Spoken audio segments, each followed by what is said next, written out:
Next మనకి ఇక్కడ చూసినట్లయితే ఇదేంటి, line spacing. Okay, line spacing కి నేను ఓకే దీన్నే సెలెక్ట్ చేసుకుంటాను, సెలెక్ట్ చేసి చెప్తాను. సో ఇక్కడ మళ్ళీ చూసినట్లయితే ఓకే, ఈ first line second line alignment సరిగ్గా ఉందా? ఎవరైనా చెప్పండి. అలైన్మెంట్ సరిగా లేదు No, కదా. sir. No, sir. సో అట్లా ఎప్పుడైనా మీకు ప్రాబ్లమ్స్ ఉన్నప్పుడు అన్ని ఒకసారి సెలెక్ట్ చేసుకొని జస్ట్ వన్ టైం ఈ బేస్ దగ్గర క్లిక్ చేస్తే సెట్ అయిపోతుంది. సెట్ కావలేదు, ఎందుకు కాలేదు? ఎవరైనా తెలిసిన వాళ్ళు హ్యాండ్ రైజ్ చేయండి, నేను పిలుస్తాను. జేకి ముందు స్పేస్ ఉంది. ఓకే. సో ఎప్పుడైనా మీరు ఇటువంటి ప్రాబ్లమ్స్ వస్తుంటాయి, మీరు అలైన్మెంట్ అంతా కరెక్టే చేసుకుంటారు, కానీ అది చూస్తే సరిగా సేమ్ లైన్ లో ఉండదు. అప్పుడు మీరు చూసుకోవాల్సిన పాయింట్ ఏంటంటే ఎక్కడైనా బ్లాంక్ స్పేస్ ఉందో చూసుకోండి, ఆ స్పేస్ డిలీట్ చేసుకోవాలి. డిలీట్ చేసుకుంటే కరెక్ట్ గా అలైన్మెంట్ అనేది ఫిక్స్ అయిపోతుంది. సో ఇప్పుడు లైన్ స్పేసింగ్ గురించి మనం డిస్కస్ చేద్దాం. నేను ఇప్పుడు మౌస్ పెట్టాను కదా, మౌస్ యారో పెట్టాను చూడు, అక్కడ ఉంటుంది లైన్ స్పేసింగ్. సో ఇప్పుడు బై డిఫాల్ట్ 1 ఉంది. నేను 1.5 లైన్ స్పేసింగ్ కావాలంటే ఇది సెలెక్ట్ చేసుకోవాలి. 2 ఇది 2.5. యాక్చువల్గా ఇప్పుడు ఏమవుతుందంటే నేను సెలెక్ట్ చేసిన ఎక్కడైతే కర్సర్ పెట్టానో అక్కడ మాత్రమే అప్లై అవుతుంది. నాకు మొత్తం కావాలి అంటే నేను ఇలా సెలెక్ట్ చేసుకోవాలి, లేదంటే ఇలా టెక్స్ట్ బాక్స్ బార్డర్ మీద సెలెక్ట్ చేసుకోవాలి. ఓకే, 2 మెథడ్స్ ఉంటాయి. ఒకటి ఇలా సెలెక్ట్ చేసుకోవడం, ఫుల్ టెక్స్ట్ సెలెక్ట్ చేసుకుని లైన్ స్పేసింగ్ మార్చడానికి. రెండో మెథడ్ మీరు బయట క్లిక్ చేసి ఒకసారి ఇక్కడ క్లిక్ చేసి బార్డర్ మీద క్లిక్ చేయాలి, అప్పుడు మొత్తం పేరాగ్రాఫ్ సెలెక్ట్ అవుతుంది. ఇక్కడికి వెళ్ళిపోయి 1.5 చూడండి, గ్యాప్ పెరిగిపోయింది. 2, 2.5, 3. సో 3 కంటే వాడరు. మీకు ఎక్కువ కావాలంటే లైన్ స్పేసింగ్ ఆప్షన్స్ లోకి వెళ్ళిపోయి ఇక్కడ ఇక్కడ ఉంటుందా లైన్ స్పేసింగ్? ఓకే, ఇక్కడ ఉంటుంది. సో ఇక్కడ యాక్చువల్గా వేరియేషన్స్ ఉంటాయి. మనకి 1.5 డబుల్ ఎగ్జాక్ట్లీ ఇవన్నీ ఏంటంటే ఒక్కసారి మీరు వాల్యూ టైప్ చేసిన తర్వాత, డబుల్ అంటే double line spacing, 2 line spacing, exactly అని కొడితే సమ్ వాల్యూతో వస్తుంది. ఆ వాల్యూ మీరు ఓకే కాదు అనుకుంటే మళ్ళీ అక్కడికి వచ్చి ఆ వాల్యూని ఇంక్రీజ్ చేసుకోండి. For example more line spacing వెళ్ళిపోయి ఇక్కడ మీకు తక్కువగా ఉంది అనిపిస్తే ఇక్కడ లైన్ స్పేసింగ్ అనే దగ్గర ఎగ్జాక్ట్లీ అని పెట్టుకోండి.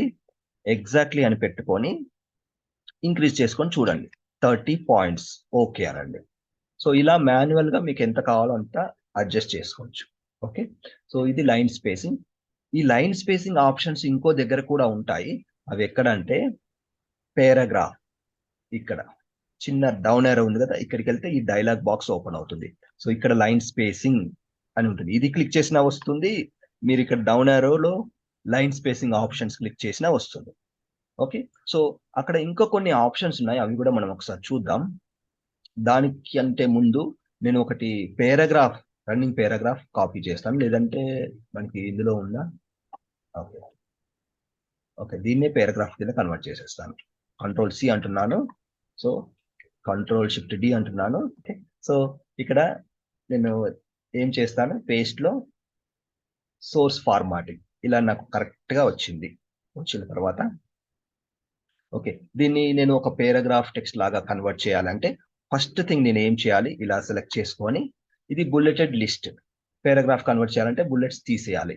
తీసేసేసి ఇక్కడ డిలీట్ చేసేసి ఇక్కడ కూడా డిలీట్ చేసేస్తే ఒక పేరాగ్రాఫ్ లాగా అయిపోతుంది. సో దీన్నే మళ్ళీ కాపీ చేసేసి ఇంకా కొన్ని పేరాగ్రాఫ్స్ పేస్ట్ చేస్తాను కింద. Ctrl+V, Ctrl+V, Ctrl+V. ఓకే, ఇక్కడ నేను పేస్ట్ చేసిన కొద్దీ చూడండి ఫాంట్ సైజ్ ఇలా తగ్గుతూ ఉంది. ఓకే, సో దీని ఆప్షన్స్ వేరే దగ్గర ఉంటాయి, నేను చెప్తాను. ఇప్పుడు మీరు పేస్ట్ చేసి ఒక చోట మ్యాటర్ పేస్ట్ చేసి ఇక్కడ Ctrl+V నొక్కుతున్నారు కాబట్టి అదంతా వస్తుంది కదా సార్? అవును. అప్పుడు మనం ఏం చేసుకోవాలి, మనం Ctrl+E అని చెప్పి మనకి ఎంత సైజ్ కావాలో అంత సైజ్ పెట్టుకోవాలి. ఫర్ ఎగ్జాంపుల్ ఇక్కడ నాకు 22 ఫాంట్ సైజ్ కావాలి, 22 పెట్టుకున్నాను. సో ఎక్స్ట్రా ఉన్న కంటెంట్ నేను ఏం చేస్తాను, ఇదంతా సెలెక్ట్ చేసుకొని Ctrl+X అని ఒకటి న్యూ స్లైడ్ తీసుకోవాలంటే ఇక్కడ క్లిక్ చేయాలి. క్లిక్ చేసేసి ఇక్కడ నాకు ఇదంతా అవసరం లేదు, మళ్ళీ Ctrl+V అంటాను. Ctrl+V అంటే ఇలా వస్తుంది. సో దీన్ని ఇక్కడనే పెట్టేసుకుంటాను.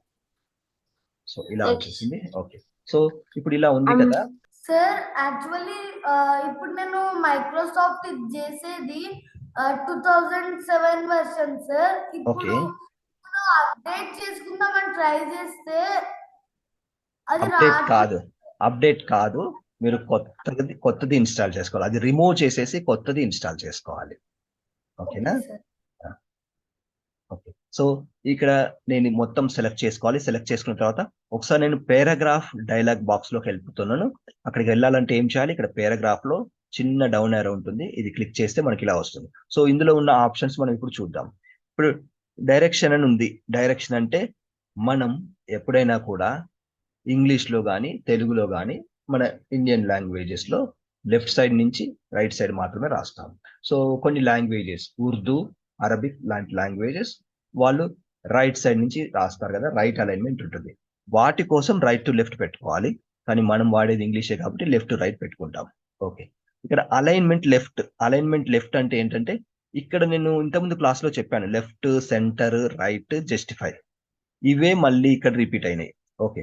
నెక్స్ట్ బిఫోర్ టెక్స్ట్ అంటే ఏంటంటే నేను ఇందాక మీకు ఇండెంటేషన్ చెప్పాను కదా, సో అదే ఇండెంటేషన్ రిలేటెడ్ వాల్యూస్ ఇక్కడ ఉన్నాయి. సో ఒక్కసారి నేను ఏం చేస్తానంటే ఇక్కడ సెలెక్ట్ చేసుకొని ఈ పేరాగ్రాఫ్ ను, ఓకే మొత్తం పేరాగ్రాఫ్, ఇది హెడ్డింగ్ అలా ఉంచుతాం మనం. మొత్తం పేరాగ్రాఫ్ ని సెలెక్ట్ చేసుకొని ఇక్కడ పేరాగ్రాఫ్ డైలాగ్ బాక్స్ లోకి వెళ్ళి జాగ్రత్తగా అబ్జర్వ్ చేయండి. బిఫోర్ టెక్స్ట్ నేను సమ్ వాల్యూ ఇస్తున్నాను. అక్కడ ఏం తేడా అవుతుంది మీరు అబ్జర్వ్ చేస్తే మీకు టాపిక్ ఈజీగా అర్థమవుతుంది. సో 1 ఇంచ్ అంటే చాలా ఎక్కువ స్పేస్. 1 ఇంచ్ వద్దు, ఓన్లీ 2.23 ఇద్దాం. ఓకే. ఇప్పుడు ఏమవుతుంది అక్కడ అబ్జర్వ్ చేయండి. ఓకే అన్నాను. ఏమైంది? ఇక్కడ ఏమైందంటే, సరే నేను చెప్తాను. ఓకే. ఇక్కడ చూడండి, లెఫ్ట్ సైడ్ ఎక్కువ స్పేస్ వచ్చింది. అది అబ్జర్వ్ చేయండి. మళ్ళీ నేను ఇక్కడ సెలెక్ట్ చేసుకుంటున్నాను. పేరాగ్రాఫ్ లోకి వెళ్ళిపోయి బిఫోర్ టెక్స్ట్ అంటే ఈ ఏరియాలో స్పేసింగ్ వస్తుంది. ఇప్పుడు 3 నుంచి నేను 0.6 పెడితే అది ఇంక్రీజ్ అవుతుంది. సో ఎప్పుడైనా మీకు ఇలాంటి అవసరం ఉన్నప్పుడు, ఓకే, అంటే కొంచెం స్పేస్ కావాలి అనుకున్నప్పుడు మీరు ఈ ఆప్షన్ యూజ్ చేసుకోండి. సో మళ్ళీ ఇప్పుడు ఎక్స్పెరిమెంట్ చేద్దాం.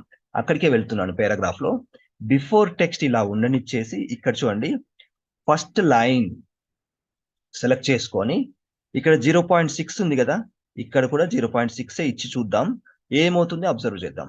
ఓకే అంటున్నాను. సో ఇలా వచ్చింది. ఓకే. సో ఇది ఎప్పుడు వాడతాం మనము? ఏదైనా ఒక పేరాగ్రాఫ్ స్టార్టింగ్ లో మామూలుగా రాసేటప్పుడు మనం కొంచెం స్పేస్ ఇచ్చి రాస్తాం కదా, సో అటువంటి అవసరం ఉన్నప్పుడు నార్మల్ స్పేస్లు కొట్టకూడదు. నార్మల్ స్పేస్లు కొడితే మీరు ఫస్ట్ టైం పేరాగ్రాఫ్ టైప్ చేసినప్పుడు 5 స్పేస్లు కొడతారు, మళ్ళీ సెకండ్ టైం మర్చిపోయి 7-8 స్పేస్లు కొడతారు. అప్పుడు ఏంటంటే అలైన్మెంట్ సరిగా కనపడదు. కాబట్టి మీరు ఏం చేయాలంటే ఇందులోకి వెళ్ళిపోయి పేరాగ్రాఫ్ లో ఫస్ట్ లైన్ 0.6 పెట్టండి. ఓకే. ఇక్కడ మనము 0.6 అంటే ఎగ్జాంపుల్ చెప్తున్నా నేను. 0.6 ఇక్కడ బిఫోర్ టెక్స్ట్ ఎంత ఉంది? 0.6 అంటే బిఫోర్ టెక్స్ట్ అంటే ఇక్కడ ఫస్ట్ లైన్ అంటే ఇక్కడి నుంచి ఇక్కడికి ఉన్న గ్యాప్ జాగ్రత్తగా అబ్జర్వ్ చేయండి. ఇక్కడి నుంచి ఇక్కడికి ఫస్ట్ లైన్ లో ఎంత స్పేస్ ఉండాలి లెఫ్ట్ సైడ్ నుంచి, అది. సో ఇప్పుడు మళ్ళీ ఒకటి ఎక్స్పెరిమెంట్ చేద్దాం. దీన్ని నేను డూప్లికేట్ చేస్తున్నాను. చేశాక మళ్ళీ ఇది తీసుకొని ఇప్పుడు నాకు ఈ లెఫ్ట్ సైడ్ స్పేస్ అవసరం లేదు. చూడండి, లెఫ్ట్ సైడ్ స్పేస్ అవసరం లేదు.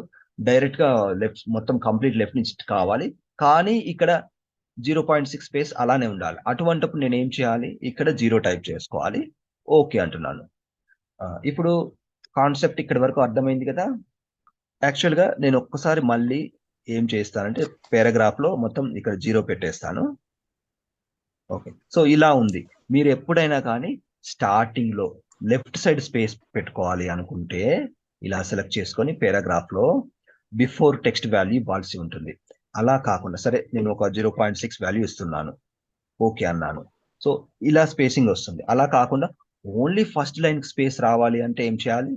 ఇలా సెలెక్ట్ చేసుకొని అక్కడ క్లిక్ చేసుకుని అక్కడ వెళ్ళి అక్కడ నన్ దగ్గర ఉన్న చోట ఫస్ట్ లైన్ అని పెట్టాలి. అంతే. బిఫోర్ టెక్స్ట్ దగ్గర 0 పెడతాం. ఫస్ట్ లైన్ ఎంత గ్యాప్ ఉండాలి? 0.5 ఇద్దాం. ఓకే అందాం. సో ఇలా వస్తుంది. సో ఇలా ఉన్నప్పుడు మీకు నీట్ గా పేరాగ్రాఫ్ కి ఒక డిఫరెన్షియేషన్ అనేది తెలుస్తుంది. సో ఇది ఒకటి. ఇప్పుడు నెక్స్ట్ అక్కడే ఇంకొక ఆప్షన్ ఉంది.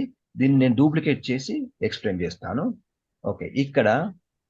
ఇందులో మనం ఏమి ఎక్స్పెరిమెంట్ చేద్దాం అంటే పేరాగ్రాఫ్ లో ఇక్కడ ఫస్ట్ లైన్ కాకుండా హ్యాంగింగ్ అని ఉంది. సో హ్యాంగింగ్ అంటే ఏమవుతుంది అబ్జర్వ్ చేయండి. హ్యాంగింగ్ పెట్టుకున్నాను. హ్యాంగింగ్ లో 0.5 ఇస్తున్నాను. ఇస్తే ఏమవుతుంది చూడండి. ఏమైంది? అక్కడ ఏమి కాలేదు. అంతా ఒకే అలైన్మెంట్ లో వచ్చింది. ఫస్ట్ లైన్స్ అన్ని ఈక్వల్ అయిపోయింది.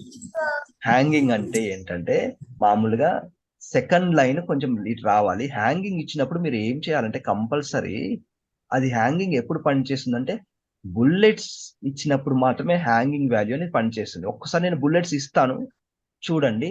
పారాగ్రాఫ్ లో హ్యాంగింగ్ 0.5 పెట్టాను, ఇక్కడ 0.5 పెడితే ఇప్పుడు కరెక్ట్ గా సెట్ అవుతుంది. సో అబ్జర్వ్ చేయండి. ఇది కొంచెం కాంప్లికేటెడ్, బట్ మీకు కేర్ఫుల్ గా అర్థం చేసుకుంటే క్లియర్ గా ఉంటుంది. సో ఇప్పుడు నేను మళ్ళీ ఒక్కసారి అండూ చేస్తున్నాను చూడండి. ఇలా ఉంది. ఓకే, సో ఫస్ట్ నేను బుల్లెట్స్ అప్లై చేశాను. అప్లై చేస్తే కానీ బుల్లెట్స్ అప్లై చేసినప్పుడు మీరు జాగ్రత్తగా గుర్తుపెట్టుకోండి, ఇది second line, third line, fourth line అన్నీ కూడా ఇక్కడి నుంచే స్టార్ట్ అయితేనే నీట్ గా కనిపిస్తుంది. సో అలా రావాలి అంటే 2 మెథడ్స్ ఉంటాయి మనకి. ఒకటి మాన్యువల్ గా ఇక్కడ అబ్జర్వ్, ఇక్కడ నేను చూపిస్తాను. ఇప్పుడు ఇందాక నేను చూపించినట్లుగా ఇక్కడ సో ఇలా అడ్జస్ట్ చేసుకోండి. నేను ఇది లాగితే నాకు ఇలా అడ్జస్ట్ అయిపోయింది. సో ఇది ఒక మెథడ్. ఇంకొక మెథడ్ ఒకసారి అండూ చేసి చూపిస్తాను. అండూ చేస్తున్నా. అండూ చేయాలంటే అంటే ఏదైనా మీరు మిస్టేక్ చేశారనుకోండి, బ్యాక్ ఒక స్టెప్ బ్యాక్ వెళ్ళాలంటే Ctrl+Z ప్రెస్ చేయాలి, లేదంటే ఇక్కడ అండూ బటన్ ఉంటుంది.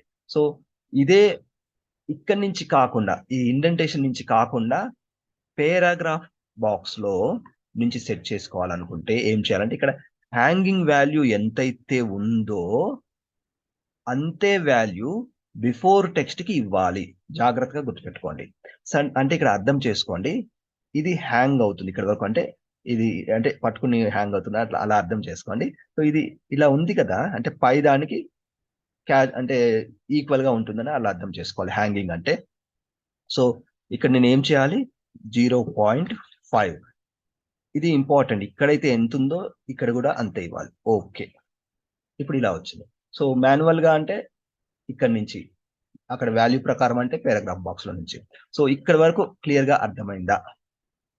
ఏది బిఫోర్ టెక్స్ట్, హ్యాంగింగ్ టెక్స్ట్, అది hanging value and first line value అర్థమైంది అంటే నెక్స్ట్ టాపిక్ వెళ్ళిపోతాను. ఒకసారి ఏమన్నా డౌట్ఫుల్ గా ఉందనుకోండి, మీరు ఏం చేస్తారంటే ఒకసారి తర్వాత ప్రాక్టీస్ చేయండి. అప్పుడు కూడా అర్థం కాకుంటే మళ్ళీ అడగండి. ఓకే, సో మాన్యువల్ గా అంటే అలాగే నాకు మాన్యువల్ గా అంటే ఇక్కడ చూడండి, జస్ట్ మీరు ఇవి మూవ్ చేసుకుంటూ మీకు ఎలా కావాలో అలా సెట్ చేసుకోవడం అంతే. సో పైది మూవ్ చేస్తే బుల్లెట్ మూవ్ అవుతుంది, కిందిది బేస్ పట్టుకొని మూవ్ చేస్తే బుల్లెట్ తో పాటు టెక్స్ట్ మూవ్ అవుతుంది. ఇది మాత్రమే మూవ్ చేస్తే ఏమవుతుంది, అక్కడ స్పేసింగ్ తగ్గుతుంది అంతే. అంటే ఇక్కడ నాకు ఎక్కువ స్పేస్ కావాలి, ఇక్కడ చూడండి నాకు ఎక్కువ స్పేస్ ఇక్కడ ఎక్కువ స్పేస్ వచ్చింది, కానీ ఇప్పుడు నేను బేస్ పట్టుకొని మూవ్ చేస్తే ఎక్కువ, అంటే దీనికి డిస్టెన్స్ ఎక్కువ ఉంది, అంత ఉండకూడదు అనుకున్నప్పుడు పైది మాత్రమే, పైది అంటే పై అప్ యారో ఉంది కదా, అప్ యారో ఇండెంటేషన్, అది దీనికి రిలేటెడ్, దాన్ని పట్టుకొని మాత్రమే క్లిక్ చేస్తే, ఇలా డ్రాగ్ చేస్తే స్పేసింగ్ అనేది తగ్గిపోతుంది అన్నమాట. సో ఒకసారి మీరు ప్రాక్టీస్ చేయండి, క్లియర్ గా అర్థమవుతుంది. అప్పుడు కూడా ఏమైనా ప్రాబ్లమ్స్ ఉంటే నాకు మళ్ళీ స్క్రీన్ షాట్ పెట్టి అడగండి. చెప్పండి సార్. అండూకి Ctrl+G sir? Ctrl+Z అంతే. సార్ చెప్పండి. సో ఈ ఇండోనేషన్ కి సో బేసికలీ బుల్లెట్ పాయింట్ జరపాలనుకుంటే మనం మామూలు జస్ట్ బేస్ మాత్రమే జరపాలి. బేస్ అండ్ అబవ్ ఆరో జరిపితే మనకి టెక్స్ట్ అండ్ ఇది కూడా కదిలిద్ది, అండ్ టాప్ ఆరో మాత్రమే కదిలిపితే మనకి టెక్స్ట్ మాత్రమే మూవ్ అయ్యింది. కరెక్ట్. టాప్ ఆరో అంటే టెక్స్ట్, డౌన్ ఆరో అంటే బుల్లెట్స్, టాప్ ఆరో ప్లస్ బేస్ క్లిక్ చేస్తే విత్ టెక్స్ట్ బుల్లెట్ రెండు కూడా మూవ్ అవుతాయి. ఇది మాన్యువల్ గా ఎడిట్ చేసుకోవడం. సో ఇక్కడ వరకు క్లియర్ గా ఉంది అనుకుంటున్నాను. మీరు ఏదైనా రెజ్యూమే కానీ ఏదైనా డాక్యుమెంట్ ప్రిపేర్ చేసేటప్పుడు ఇవి చాలా ఇంపార్టెంట్. సో ఫార్మాటింగ్ మీరు నీట్ గా చేసుకోవచ్చు. ఓకే, సో మీకు అందరికీ అర్థమైంది అనుకుంటున్నాను. నెక్స్ట్ టాపిక్ వెళ్ళిపోదాం.